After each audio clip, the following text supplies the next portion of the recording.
All right, guys, we are live.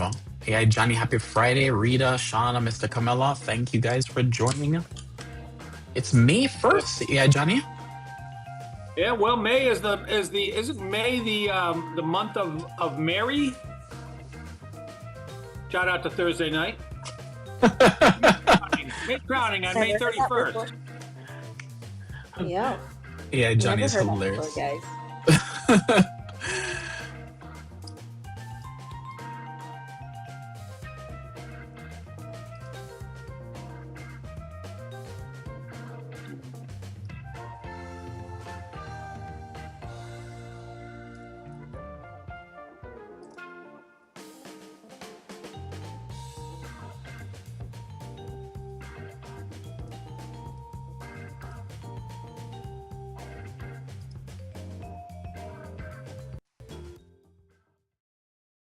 Welcome to Season 12 of Airhead Institute, your 45-minute AI power-up at noon Eastern, and a massive happy one-year anniversary to all our Airheads. This month, we're broadcasting live across all the socials and Zoom. If you're new here, join our free AI community to grow alongside other curious minds, and give your kids a head start by enrolling them in the Airhead after-school program. Here's May's weekly lineup. Mondays, we move past syntax and build apps entirely through natural language in Vibe Coding Bootcamp. Tuesdays, we explore accessible, cutting-edge apps for rapid learning and content creation in the next-gen AI tools. Wednesdays, we track the massive capital flowing into AI and ask the trillion-dollar questions in the AI bubble. Thursdays, we profile the famous CEOs driving the revolution and analyze their power in AI architects of the future. Fridays, we push the boundaries of physics to simulate the past and predict the future in AI time travel. We're making AI practical, powerful, and accessible for everyone. No tech background? No problem. Whether you're a student, professional, or lifelong learner, just show up. Guided by your hosts, AI Junior and AI Johnny, we're keeping it bold, brainy, and built for real-world impact. AI won't take your job, but someone who knows how to use AI will. Don't get left behind.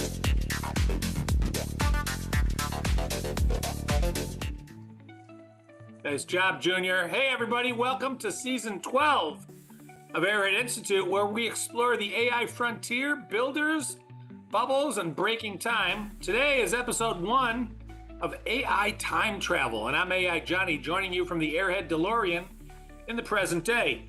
History isn't a story you read anymore, it's a place you visit. Forget dusty textbooks. Today we command the frontier using AI to construct hyper-accurate, interactive simulations of the human past. We are bursting bubbles and breaking time to drop you directly into history itself. This fundamentally rewrites your reality, and you cannot afford to look away. To guide us is AI Junior, a mind fueled entirely by dark roast espresso. Just don't mention his 3 a.m. middle school prom simulation. The AI flawlessly recreated his teenage rejection. AI Junior, let's hop in the DeLorean. Let's go back to the past. Okay? AI Johnny, you are so funny. Hilarious. Guys, welcome to the show. You know, procedural generation was mathematically flawless. If only if my teenage confidence wasn't. Anyway, guys, welcome. This is actually a new year for us. It's actually season 12. Welcome, Adrian. Welcome, Shauna. Welcome, Mr. Camilla. Welcome, Rita. Everybody who's actually joined us on live stream. All right, if you guys don't understand everything we say here today, don't worry. This is an immersive class. We're resetting the actual month, the month of May. This is AI time travel. So for context, all month we'll be exploring how AI might simulate, manipulate, and break our understanding of time. So guys, it's a fun show, immersive show. So unmute yourselves and jump right in at any point in time. If you're on live streams, there's a 30-second delay. So type your questions in or comments. We're not ignoring you. Just give us a little time to read that. So yeah, AI Johnny, today we're starting the digital time machine. So ready to get into it? Happy New Year, AI Johnny. Thank you. Happy New Year to you too, brother. And I never knew that there were multiple ways to time travel. I thought there was always a flat zero number of ways to do it, but we're gonna conquer more than one. So I'm very excited about what you've got planned in the hopper for today. I was actually having a discussion, with Shauna, and she was saying that, depending on how we invent time travel, but we could theoretically get to time travel right now, right? If we actually could just, make somebody actually close their eyes, go to sleep, and be unconscious for a few hours or whatever, move them to the location, they would believe that they time traveled. They would not be none the wiser about time traveling. So, just a little discussion about this show and time traveling, how it's possible, those other things. So, healthy discussions Now, here. just to be clear, we're going back in time to witness it. We're not going back in time to change it, right? You know what, AI Johnny? 1.21 gigawatts, we might be able to actually change the future, but we might not be born. One time I was moving out of one of my apartments on the north side of Chicago, and I was on the third floor, and I didn't feel like carrying the couch down, so I tried to lower it down with a rope, and the rope broke, and it landed right on my dad's car, and I would like, if possible, to go back and buy a stronger rope. I hear you. I hear you. I hear you. You know what? One day, we might be able to time travel. All right, guys. Let's actually get to what we're trying to do here. So, AI Johnny, we actually have this time portal simulator here, right? Now, what this is actually going to do is this going to show just a little bit of details, so you guys can actually get the context. So, this is an AI show, so we definitely don't have a time machine here, unless AI Johnny actually secretly has one in his garage that he's not telling us about. But what we can do is we can actually walk through time to actually understand how being able to travel through time with AI is possible. Now, there's some really, really cool things that we want to set the groundwork for to make us understand the conversation. So let's first understand the first level. The first level is textbook facts. So AI Johnny, I cannot tell you how boring my history class was, in whether it is in college, whether it's in high school, whether it's in middle school. They're all boring. I just hate reading textbook facts. You remember those I'm days? with you, brother. I do. I know that if I go to get knocked out and they run out of gas, I say, just open up a history book and read me anything about anything, and I'll be asleep in 2 seconds. It's just Yeah. not the kind of brain I have. Yep. So that is actually level one, and we're going to call that textbook facts. Let me actually get my mouse on the screen here so you guys can actually see. One second, one second. No, because we're talking about history facts, right? Just being able to read it, right? That was it. When the Renaissance happened and they made textbooks and people were able to read, that was an amazing invention of technology. But we're a little bit spoiled. We like to see pictures. We like to see a little bit more. So, yeah, Johnny, if you were to read a textbook now, like you said, and fall asleep, you probably would not retain anything, right? I know I wouldn't. It's a horrible medium for teaching people history. Only a handful of us really enjoy reading history out of books. I'll tell you what, man, I can't read a book about history from cover to cover. I'm convinced I'm like you. I can't do it. However, if you give me a DeLorean, I'll be in it for. I won't ever hop out. I'll keep traveling around through history all the time. So with a better medium, I believe we will be able to teach history better than we can than we've been doing for the last several hundred years. And if that idiom is true, that for those who do not study history are condemned to repeat it, I think we'll have a lot of people studying history if we could just go back and look at it like it's the present. You're absolutely right. You're absolutely right. So check this out, yeah, Johnny. So right now, level one would be just textbook facts, reading that information, and the aim is to try to go back to ancient Rome in 117 AD. Now, we can read about it, we can understand it. Immersion level is not so good. But as we actually try to figure out better ways to actually do things, you can put pictures in the books, you can actually try to get archaeological finds, you're going to get a little bit more clearer. Now, if you actually see here, the image of the actual, stones and everything is actually becoming clearer and clearer and clearer. But at some point in time, you get to level two. So you get to what's known as architectural rendering. So you get things like museums where you can actually walk into a building and you can actually see maybe the Colosseum, or you can actually get to see, things that make it seems as if we're actually time traveling, going into the past and actually seeing what it would look like in those. But again, you have to do a lot of building materials and stuff to actually just get it done. And that's a little bit better, So kids take history trips to museum, and that's a little bit better. I remember my history trip. So is that the Roman Colosseum, or is that Stonehenge, or is that Easter Island? You know what? I have no idea. I have no idea. I have no idea which one it is, but yeah, it's one of them. So yeah, yeah, Johnny, do you remember your history field trip? I know, but I remember visiting Stonehenge when I was in England, and it looks a lot like that. Okay, all right. Let's say, for example, this is Stonehenge. So as we actually get a little bit more with the immersion level, right? We're eventually going to get to level 3, and we're roughly in the level 3 right now. We have the ability to do VR. We have the ability to actually see. So people can actually put on the headset right now, yeah, Johnny, and actually visit ancient Rome. At least provided they've built out that VR capability to be able to see what Rome looks like, right? So you actually have So that, it's but a simulation of ancient Rome. yeah, exactly. It's a And simulation.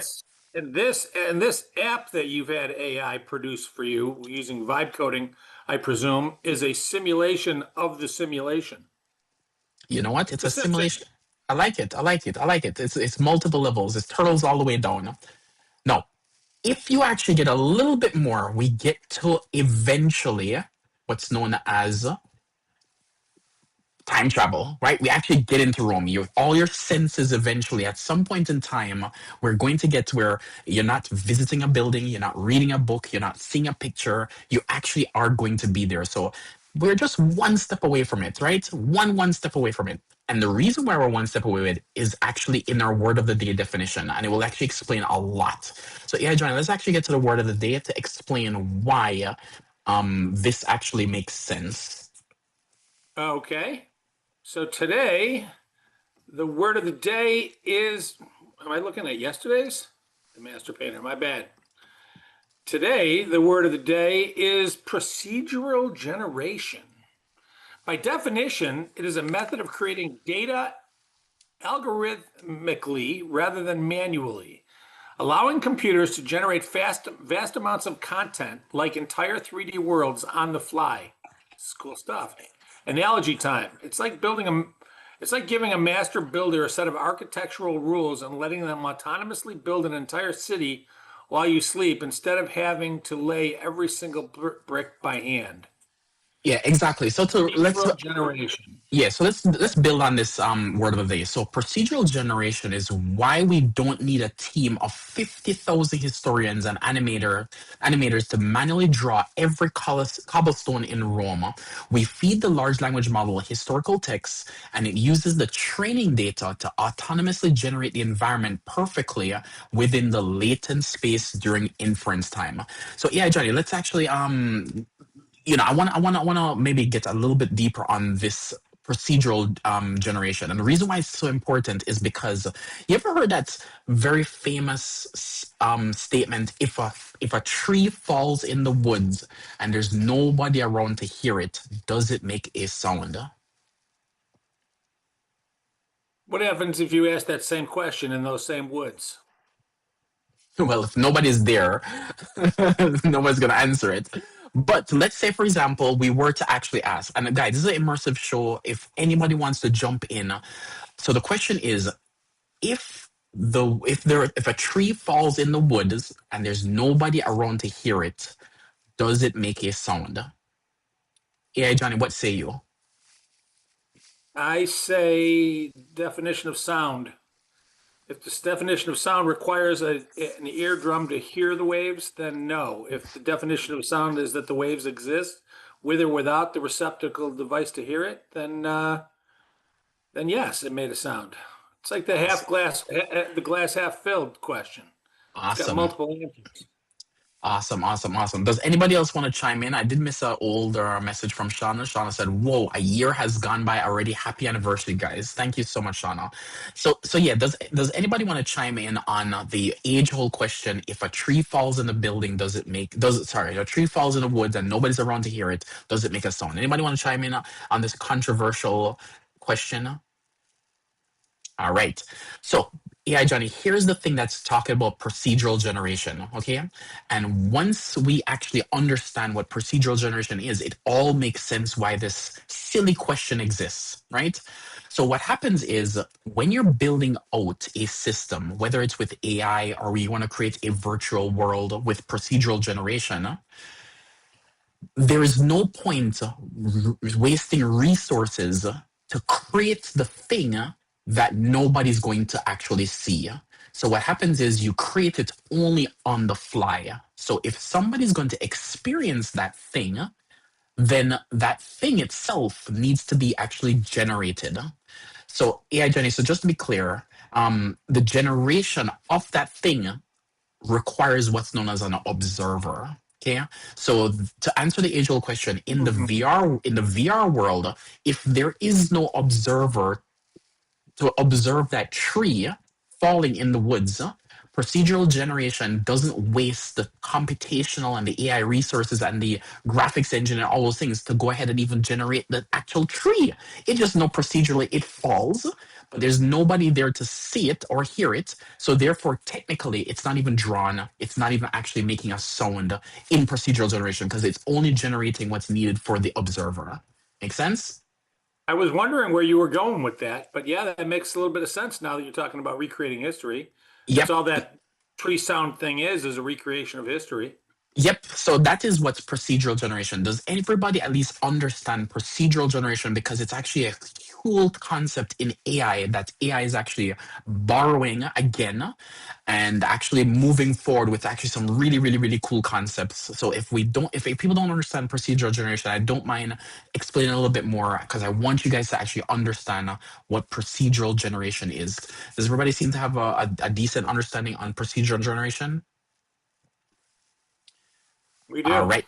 All right. So with that being said, AI Johnny, there's a lot of things that we can actually do. So let's actually go over to the human impact on what's going on with potentially regenerating entire civilizations, entire things on the fly. So we now can use procedural generation with our computational power to recreate anything, any world.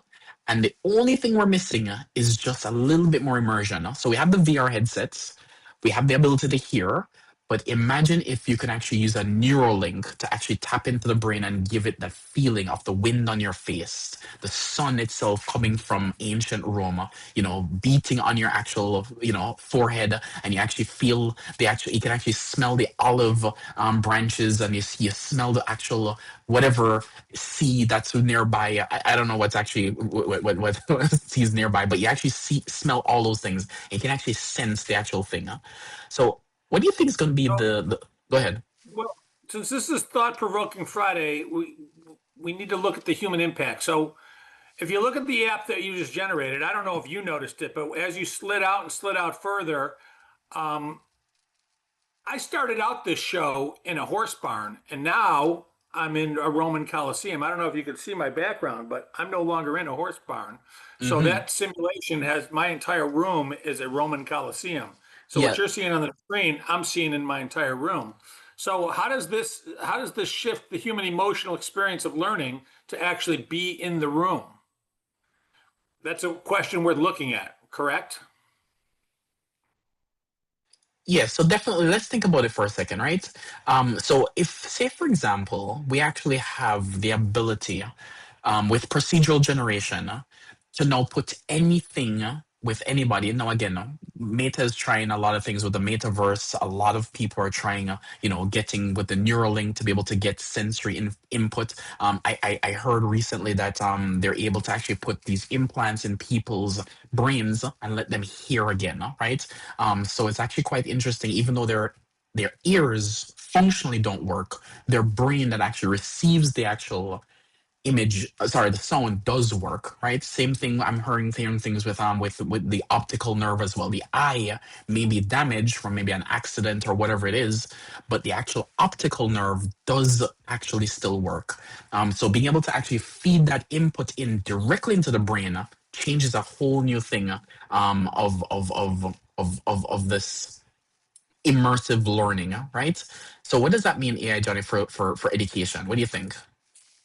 Well, a couple things come to mind. These are off script, but if you wear glasses, eyeglasses, or contacts that flip everything upside down, and as you're walking, the sidewalk is up above your head, it'll freak you out. But if you walk around with them for a couple of weeks, your eyes adjust, and even though the sidewalk that's getting sent into your eye is above you, it'll put it back below you. So your eyes will automatically do a flip, right? And so the idea is that if you are able to completely and totally simulate a past experience and you put a human being into it and you leave them in it for a couple of weeks or a couple of months, when they take the VR glasses off or when they come back into reality, you'll not only have a person that has seen the past, you will have a person from the past. So true, yeah, Johnny. So what does this mean for the educational side of things though? So if you have the ability to generate and go back and relive as a person in Rome with AI that's procedurally generating the actual environment, obviously we don't have the ability to feel the wind, Yep. smell the air, those type of things. What do you think it does for history, for students, especially at the history time? Yeah. So when you read about history, there is an emotional distance. But when AI uses procedural generation to place you in the crowd, history becomes a lived experience. It lowers the barrier to keep to deep comprehension. It's the difference between what they call book smart and street smart, I like in that. my humble opinion. Like that. I agree, yeah, Johnny. So, it actually changes the relationship itself with the past, right? We stop viewing historical figures as just characters in a book. We start viewing them as real people. But it also means that trusting a machine learning algorithm to dictate what our history and sounded like, it actually might be a little bit skewed. So, the most important part is, yeah, Johnny, I would love to go see, what say for example, Archimedes or Pythagoras, or I'm a math nerd, and what Aristotle was actually doing, and all these people actually looking up at the stars and trying to figure out what is actually going on. So I'd love to actually experience that. I I'm sure there's a million books written on these great people. I will never pick them up. If there's a movie that came out, probably I'd watch it. But if there was a VR way to be able to go in time or go back in time and go talk to these people, I would actually sign me up. Take all my money just to be able to go to a theme park to go talk to my famous history people. So that I would do in a heartbeat, and I'll just spend my whole entire savings on just talking to these people. Here's another good example. First of all, your comment about how history may be skewed if the people making VR decide that they want to put an agenda or a spin on what history was. Well, that exists right now with books, right? Books have multiple different histories, and so you have to sort of trust the author before you allow what's taught in that book. But here's the difference. Whether it's true or not true, experiencing it on the written page is not going to be the same as experiencing it in the physical world or getting closer to the physical world. Imagine if I gave you a book on baseball, and it described how your chest hurts when you're running to third base and how it feels to slide in the warm sand, and you learn all the rules. It's not the same as actually grabbing a bat and putting on a uniform and walking out into the field. Right? That's playing. That's doing baseball. So reading baseball and doing baseball are two completely different things. And somebody that read about if I wanted somebody to be on my team and I was like, "So what's your experience with baseball?" He's like, "I've read everything about it that there is to read." I'm like, "Dude, I'm picking you last." Right? So true, So yeah, Johnny. So true. At some point in time, though, we'll be able to learn all these things in real time. So we're actually going back in the past. Let's actually go to the macro shift on this. So let's say, for example, we get to a future. Hold on, let me so we get to the macro shift on this. So let's say, for example, we get to a future where these digital time machines are standard. Society has to undergo a massive infrastructure overhaul. We're talking about replacing paper textbooks with spatial computing devices that rely heavily on what's known as cloud parameters, right? To be able to tweak the actual algorithm and the large language model. it's like transitioning from a society that relies on horse-drawn carriages to one that requires an interstate highway system. Man, I got all kinds of stuff. Keep going on this because I got all kinds of talk about what our grandkids are going to say about how we used to rely on books. Yeah, it's good. Books were the best thing ever. Now you're really doing a beat up job on them. Yeah, it's who is it, the Gutenberg or something printing press. I can't remember who invented it, but the crazy part is it was such a huge invention and a huge thing to be able to mass produce books and give it to anybody during the Renaissance, so that some people even got arrested for their works on I think it was Galileo. He actually got arrested because he said, "Hey, you know what? I published a book. I don't think the Earth is the center of the universe. I think we're not the Earth center of the universe." And he was imprisoned, unfortunately, because of publishing his book, and he died unfortunately under house arrest. But the point is, Sean is saying, sounds so nerdy, AI Junior. You're absolutely right, Sean. I love these nerdy things. But what happens is, like you said, AI Johnny, our kids or our kids' kids or our kids' kids, so whoever it is, you're gonna look back and they're saying, how can these guys have ever learned anything without this VR technology? Just like some people say to me all the time. I mean, I've been coding for 22 years. People say to me, how do you ever code when there was no Google? I'm like, well, you just had books and you had to actually look up the syntax and you had to see what it is. There was nothing to look up. So yeah, now we We can actually only are learn a little bit at a time, and then we get to the end of the page, and they're like, "Well, what exactly. did you have to do then?" I was like, "Well, we had to flip a page," and they're like, "Flip a page?" And then then you read a little more, and then you'd have to flip a page again. And they're like, "How many times would you have to flip a page just to learn one thing?" Usually 500-600 times. Like you had to press the button 600 times just to get one lesson. Oh my God, it must have been horrible. Those books are horrible. Yeah, and AI John, the worst part that people say to me, then how did you do Control F on the book? I'm like, Control F, you mean find? You don't have a find button. You just get stuck. You're just stuck with it. So yes, We had a few pages at the end of the book that would tell you the page number in the middle of the book. But we also had these things called book burnings. You would have liked that. definitely. All right, yeah, Johnny. Let's actually get to the actual next segment itself on the deep dive. Oh, oh no, here we go again. This is where it gets incredibly controversial because, Junior, here is a massive existential question. If AI can perfectly simulate the past using historical data, are we going to see a rise in historical revisionism? Who will whoever controls the large language model control the past? And if we can virtually live in an idealized golden age, will humans abandon the messy present? Just to like travel to the future into what instead of trying to build ourselves into a future, we just create it instantaneously and step into it. Is that what they're saying? Yeah. I think the problem is this is the problem. They say whoever actually wins the war gets to write history. Yeah, they get to write history. So what is possible is that if you actually look at the books that are actually written, they're almost written by the winners, right? Unfortunately, the people who actually lose the war, lose the battles, they don't get to actually survive to write the books that gets into the classes.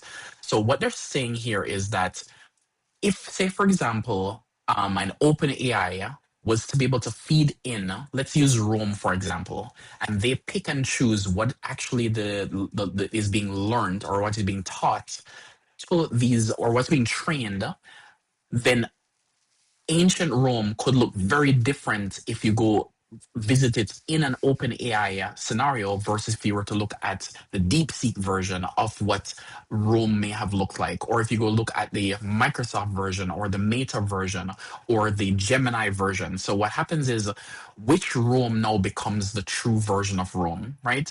So my experience of Rome may not be the same experience that, say, for example, a person learning Rome in China is learning. Does that make sense, AI Johnny? Man, this is a very deep question. The idea of, you're saying, well, we want to simulate a truthful past, and I'm like, there's no such thing as a truthful past. There's no such thing as a truthful present. My experience of this show that we're doing is different than your experience of this show. And if we decided to share our experience with somebody else, my share would be different than your share. So there's a million different views of the past. And so, do I want to go back to somebody's true version of the past? Or do I want to go back to a fantasy of the past that I prefer to live in? I mean, if you're just trying to learn what happened, maybe that's worthwhile, but there's really no way to pinpoint it down exactly unless you do some kind of a reconciliation of all versions of the past and simulate them into one. But even that one won't uniquely align with anybody's recollection of it. Yeah. So I'll give you one that actually, you're absolutely right. I'll give you one that actually, so when we actually had books, right? The only thing you could do on a book is really write a description. So you could say, hey, you know what? I actually saw the moon. Let's pretend I say I saw the moon, right? And because I saw the moon, it was a full moon and that was it, right? So it's up to the interpretation of the reader to try to paint a picture. What did that look like? Where was that person sitting when they saw the moon? What was the ambiance like when they were looking at the moon? Right? Was there any other stars in the sky? Now, here's the thing that's actually interesting. Because the author of the book said I was only just looking at the moon, it's up to the person interpreting what all of those details surrounding looking at the moon looks like. But let's say, for example, you had the DeepSeek version generating, and you have the Gemini version generating that imagery. The person may be wearing a red shirt in China because that's the colors of China, and it's a nice, fun color for them, right? In the United States, it might be generating a blue or a red, white, and blue shirt because he's looking up at the moon on Independence Day. So the point is, the person now watching the video, they may take it for factual that says, hey, the person looking at the moon was wearing a red, white, and blue shirt. And then you might argue with a Chinese person and say, no, no, no. The person looking at the moon itself was wearing a red shirt. We don't argue about those facts itself because those are left to the interpretation when reading a book. When you actually now go to procedural generation, what's happening now is these things have to be actually generated on the fly. So a decision has to be made, which exactly makes you guys understand why when you actually generate something with AI, usually an image or a video, it has to pick some details. Whether the details are fact or not, we call those facts as they're facts. But if the AI generates something that's not correct, we call them a hallucination. You're like, why is it that, let's say, for example, generating something for the Bible study. Why is it that this person actually had on a red shirt versus a blue shirt? Well, it just generated something. But the point is, the more details that you need to generate, depending on the actual observer. If you're reading a textbook, it's okay to leave out those details, right? But the more you actually get into this is the details of the thing that you're generating, it now becomes, was that really a fact that happened or was just a hallucination, right? So that shirt was never talked about by the author. It was just he's sitting there looking at the moon, but we had to generate some color shirt, right? So I think that's the problem here, Johnny. Whose fact becomes true? Yeah. So we're talking about here. I mean, being able to simulate something in the past. Let me go into the ethical thought of the day because it sort of plays in. So if you are using AI to recreate history, and the operative words here are to recreate history, you have a profound responsibility not to alter or rewrite the facts to fit a modern narrative or worse, an agenda, right? You need to protect the truth. So that all said, most books, I'm sure you and I would both agree, got some of the facts wrong. They tried to figure out what color shirt the guy was. There's no record of that, so we just had to pick a color. We had to put a shirt on the guy, so we did that. But truth be told, if you told me that I could go back into any book in history and literally be in 3D, my two choices would probably be Green Eggs and Ham and The Five Chinese Brothers. Those would be the books I would like to go into a 3D model and interact with those characters. Now, those are pure fantasy. Those are pure hallucination. So depending on whether or not you're utilizing this AI technology for entertainment, or you're using it because you actually want to recreate what actually happened in the past, good luck on the recreation of the past, but it might be just as boring as reading is to you and me, because we don't need to study the past anymore. The past is available to us at any given time. If we're confronted with a modern crisis and we needed to go back on historical data to solve the problem, we could just ask AI quickly, go back and look at the past and tell me what to do so that I don't recreate the errors of the past. We don't have to have it in our pink sponges in order to live and not recreate the horrors of the past. AI can do that for us. So maybe a lot of this stuff is going to be used more for entertainment than it is going to be for, or maybe for nostalgia. Anyway, I'm off my soapbox about going back and watching hallucinations. But there are some creative business cases that you can use this for. One is if you want to upscale your education, you can do a thing called immersive education. Teachers can use TTV tools to generate interactive historical environments for students. More than TTV, right? Virtual reality, Yeah. right? Museum exhibits, curators can build displays where patrons can verbally interview a simulated historical figure. I think museums, you don't have to go to the museum anymore. You can just bring the museum to your living room. Yep. And finally, entertainment and gaming. Developers can spin up historically accurate worlds for narrative storytelling using procedural generation at a fraction of the cost. That one I think is interesting because gaming is supposed to be a fantasy, and now all of a sudden you're bringing reality to what was a fantasy. So Yeah. those are three things, and I'm sure there's some tech uses that you can come up with as well. Definitely. So let's hit on the gaming one a little bit. A lot of people don't realize this, that gaming itself is always procedural, right? So if you ever played a game that is a little bit of 3D game, and I know if we actually stick to the let's stick to the very simple old game. So let's stick to Mario, because I think everybody knows Mario, right? So typical side-scrolling Mario, not 3D Mario, side-scrolling Mario. If you think about it, as Mario is actually moving from left to right on the screen, I want you guys to really think about what's happening. Mario technically is actually not really moving across the screen. What's really happening is the background is actually shifting and they're procedurally generating the next part of the scene as he moves, because your TV is not really moving, right? Your TV is fixed in one place.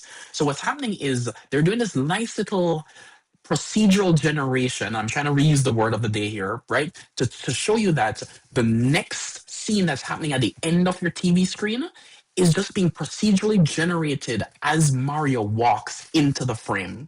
So that's what's really happening behind the scenes. So video games have been doing this procedural generation all the time. The only difference now is that AI can now, instead of generating it procedurally, right, in terms of like coding that says we know that in stage one it's going to look, there's going to be a block here, and if Mario actually, it's always there. AI doesn't need to actually know that there's going to be a block there. It will just generate what it thinks should be there, and it will just materialize that on the fly. So my version of Mario, when I played it, is going to be in the 80s, is going to be the exact same version of Mario that you played. The difference now is AI, Johnny, is if we use AI to procedurally generate a video game, my version of Mario and your version of Mario is going to be completely different, because AI will statistically generate a random difficulty and random level and different things that is tailored to my generation of the game. So the point is, gaming has done procedural generation the whole entire time. The only difference is AI is now going to take it a next step further to now make it completely, let's call it random. Make sense? You've just ruined Donkey Kong for me, brother. Yeah. All right. On the technical side, so we actually have some architectural reconstruction. So AI can recreate destroyed historical sites or lost cities for structural analysis, right? Being able to reverse engineer, like the NTSB goes in and figure out why did a plane crash occur, or the engineers go in to figure out why a building fell. Also, data synthesis, so feed thousands of conflicting historical accounts into a model with a massive context window to find the mathematical consensus of an event, right? You can also train an audio model to accurately simulate and preserve dead languages based on phonetic text. So those are some interesting ways to actually use this procedural generation. All right, yeah, Johnny, do we have any questions does We anybody got have any questions questions? lined up. And we Sure. only got about 3 minutes left, so we better get to them or we'll never get the news out. If we All can right. simulate the past perfectly, does it mean we are already living in the simulation right now? That's deep. The reason why I hesitated to answer this question is because I personally believe in simulation theory, and what happens is, as you move forward in time, the question becomes, is this a simulation? Well, my favorite movie is The Matrix, so I'm a little bit biased. So to answer his question or that person's question, I don't know if, but the point is, my personal belief, I think we might be in a simulation, but again, that's just my personal belief. But yeah, Johnny, you go ahead and take a stab at this question. If we are in a simulation, right? That means that there's a society above us that created the simulation. And we can also create a simulation of us, and then they will be in a simulation that they don't know about. And they can create one too. So we can have a string of simulations.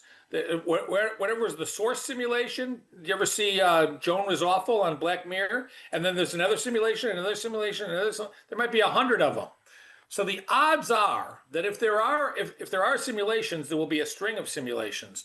The odds are that we're the last simulation or the source simulation are statistically against us. There might be 1 million of them, right? So that is the best argument that we are in a simulation, and I don't have anything that can contradict that. Yeah, I know the math is very clear, and I love you're a math major. It's and again, we're not necessarily here to change minds, but based on what you just said, the math stacks against us that we're not the first, right? The math says that we're we're in a simulation, but Probably in again, a simulation. yeah, Probably in a simulation. yeah. Yeah. That's the problem with math. All right, I yeah, mean, Johnny. and the alternative is that we're not in a simulation, that there's just this multiverse of billions and trillions of stars around. I mean, that seems hard to mathematically prove. It's easier to prove if it was a simulation, that they're just ones and zeros in some kind of a high-tech computer system. Yeah, All right, yeah, let's do one more question and get right to the news because we're sure. running out of time. So let's see, which one of these questions do I want to ask? Futurecaster, if humans can live in a simulated golden age, will we lose our ambition to fix the real world? There is no real world. That's a hard question to answer.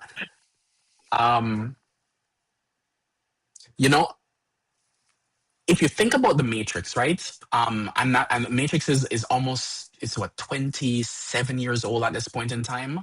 There's a character in the movie The Matrix called Cypher. He actually wanted to go back into the Matrix after he was free, right? He was in the real world. He came and he's like, this world sucks, right? Why would I ever want to live in this horrible place? And he says, please just put me back into the simulation. So I think some people will definitely lose interest in the real world.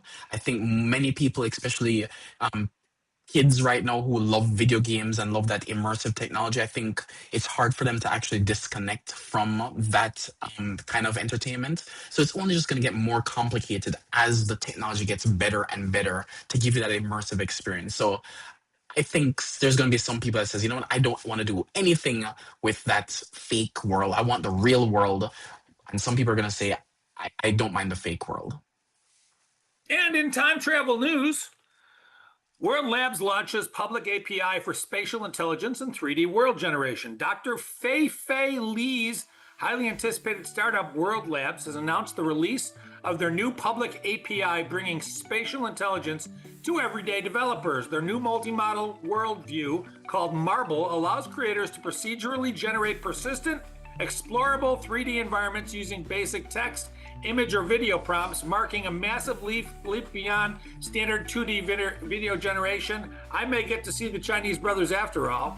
Yeah, Kristen, yeah, Johnny. Here, I want to at least give a little bit of heads up on this. So the news here is all about procedural generation, and there's lots of companies right now racing to actually get to a virtual world. Now, all these news itself are setting us up for what we spoke about in the show today. So what that means is that being able to generate all these things on the fly is not just a pipe dream. All these things are potentially within a year or two away from generating these things. So guys, I want to make you understand that these news itself are real, and they're things that we are going to see in the next 2 years. So they're happening, okay?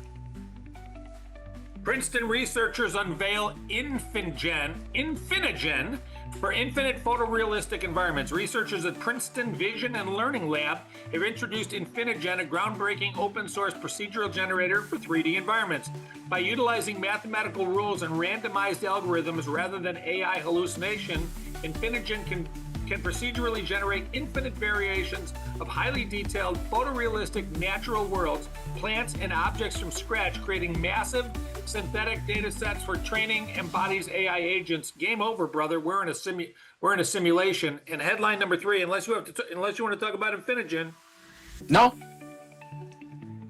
Epic Games and NVIDIA push the boundaries of AI procedural content generation. Epic Games has showcased the true potential of their procedural content generation, PCG, framework inside Unreal Engine with a new Cassini sample generating massive artificial space stations and multi-million mesh environments on the fly. When paired with NVIDIA's new AI generative algorithms for automatic 3D remeshing, Meshtron, developers can now procedurally build and optimize massive complex cities in real time without manual asset creation. Let there be cities. That's it for the news. What an incredible show. I'm going to immediately go boot up the Google VO and generate a cinematic fly-through of the 1980s just so I can experience neon windbreakers, arcade halls in their glory one more time. Isn't that basically what Stranger Things was all about? What an incredible start to season 12. We've just scratched the surface of how AI is going to break our understanding of time. So join us on Monday as we continue in season 12 and we launch our highly anticipated Vibe Coding Bootcamp. We're kicking off the category run, the chat box, where we will use traditional conversational UI to build a fully functional game from scratch. You don't want to miss that. Junior, come back to the present and take us out of this show. Yeah, AI Johnny, I love that we're going to be talking about vibe coding on Monday, so you guys don't want to miss it. If you actually are not even a developer, this show is actually for you. We're going to be building the entire thing on the show, so guys, definitely check it out. So thanks for hanging out with us. As always, these classes are always free live, and you can ask questions anytime on Zoom or on live stream. Sign up for a free account and RSVP to all our shows and get reminders at www.airheadinstitute.ai and support us by becoming a paid member. Invite a friend, share, follow us on the socials at Airhead Institute, and replays of these classes are available on YouTube for a short period of time. Make sure you watch it before it's gone. Have a great weekend, Airheads, and happy anniversary, AI Johnny. Love you guys. Bye. Happy anniversary, guys. Thank you. That wraps up today's AI Power Up. If you joined late or you're new here, welcome to Airhead Institute. This is your daily destination for mastering artificial intelligence. We designed this lineup for everyone, whether you're a technical pro looking to upskill or you just want to chill and learn something new on your lunch break, we've got you covered. Our classes evolve every single month, so you're always on the cutting edge. And the best part? It's totally free to join. Once you're in, you can get live tips on your AI projects in our AI office hours and even enroll your kids in our Airhead After School program. Scan the QR code to join the community right now and make sure to like and subscribe at Airhead Institute on all socials. Guided by your hosts AI Junior and AI Johnny, we're here to help you win. Remember, AI won't take your job, but someone who knows how to use AI will. Don't get left behind. We'll see you next class. Bring a friend.